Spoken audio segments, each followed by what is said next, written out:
ही सड़ेंगे दिल्ली दंगा आरोपी उमर खालिद और शर्जील इमाम। सुप्रीम कोर्ट से नहीं मिली जमानत, बाकी 5 आरोपियों को राहत।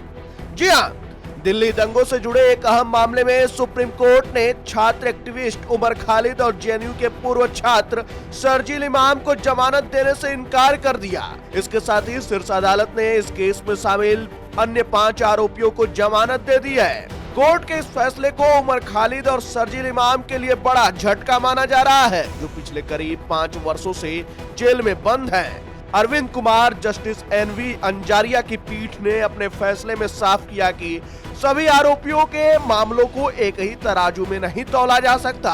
अदालत ने कहा कि प्रत्येक व्यक्ति की भूमिका, आचरण और कथित संलिप्तता के आधार पर अलग अलग निर्णय लिया जाना जरूरी है। कोर्ट ने यह भी स्पष्ट किया कि कुछ आरोपियों की भूमिका सहायक प्रकृति की प्रतीत होती है, जबकि कुछ मामलों में आरोप गंभीर हैं। ऐसे में सभी आरोपियों को समान रूप से जमानत देना न्याय संगत नहीं होगा। सुप्रीम कोर्ट ने यह भी चेताया कि आपराधिक जिम्मेदारी तय करने और जमानत के सिद्धांतों को आपस में मिलाने से बचना चाहिए। यदि सभी आरोपियों के साथ समान व्यवहार किया जाए तो यह मुकदमे से पहले लंबी हिरासत को बढ़ावा दे सकता है। कोर्ट ने कहा कि यह देखा जाना चाहिए कि लंबी हिरासत से आखिर किस तरह का लाभ हो रहा है और दोषसिद्धि से पहले अत्यधिक सावधानी बरतना आवश्यक है। गौरतलब है कि इस मामले में सुप्रीम कोर्ट ने 10 दिसंबर को सभी पक्षों की दलीलें सुनने के बाद फैसला सुरक्षित रख लिया था। दिल्ली पुलिस ने उमर खालिद और शर्जील इमाम को जमानत दिए जाने का कड़ा विरोध किया था और उनके खिलाफ गैर कानूनी गतिविधियां अधिनियम यानी कि यूएपीए के तहत लगे आरोपों को गंभीर बताया था। वहीं आरोपियों की ओर से पेश वकीलों ने ट्रायल में हो रही अत्यधिक देरी और यूएपीए की कठोर धाराओं के कथित दुरुपयोग पर सवाल उठाए थे। उनका तर्क था कि मुकदमे को जानबूझकर लंबा खींचा जा रहा है और आरोपियों को वर्षों तक जेल में रखना उनके मौलिक अधिकारों का उल्लंघन है। उमर खालिद 13 दिसंबर 2020 से पुलिस हिरासत में है, जबकि शर्जील इमाम को 28 जनवरी 2020 को गिरफ्तार किया गया था। दोनों पर आरोप है कि उन्होंने नागरिकता संशोधन अधिनियम के विरोध के दौरान भड़काऊ भाषण दिए और कथित तौर पर हिंसा की साजिश में भूमिका निभाई।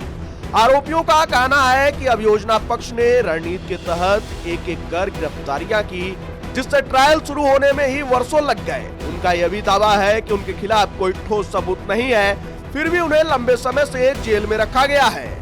दिल्ली में फरवरी 2020 में उत्तर पूर्वी इलाकों में भड़के दंगे नागरिकता संशोधन अधिनियम के विरोध प्रदर्शनों के बीच हुए थे। हफ्तों से चल रहे तनाव के बाद अचानक हिंसा भड़क उठी, जिसमें कई लोगों की जान गई और बड़े पैमाने पर घरों, दुकानों और धार्मिक स्थलों को नुकसान पहुंचा। इन दंगों की जांच में दिल्ली पुलिस ने दावा किया कि यह हिंसा सीएए विरोधी आंदोलन से जुड़ी एक साजिश का नतीजा थी। इसी आधार पर कई छात्र नेताओं, सामाजिक कार्यकर्ताओं और बुद्धिजीवियों को यूएपीए जैसे सख्त कानूनों के तहत गिरफ्तार किया गया। अदालत में पेश किए गए सबूतों में शर्जील इमाम के कुछ कथित वीडियो अहम माने गए। इनमें से एक वीडियो में वह चिकन नेक कॉरिडोर को ब्लॉक करने और असम को बाकी भारत से अलग करने जैसे बयान देते नजर आते हैं। दिल्ली पुलिस ने एक अन्य वीडियो का भी हवाला दिया, जिसमें शर्जील इमाम के कथित तौर पर चक्का जाम की योजना का जिक्र है, जिससे दिल्ली में दूध, सब्जियों और अन्य जरूरी सामानों की आपूर्ति बाधित हो सकती थी।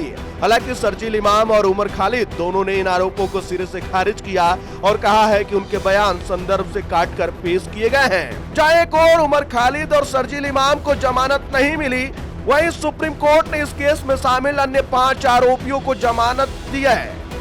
कोर्ट ने माना कि उनकी भूमिका अपेक्षाकृत सीमित या सहायक प्रकृति की प्रतीत होती है और उन्हें लंबे समय तक हिरासत में रखना उचित नहीं होगा।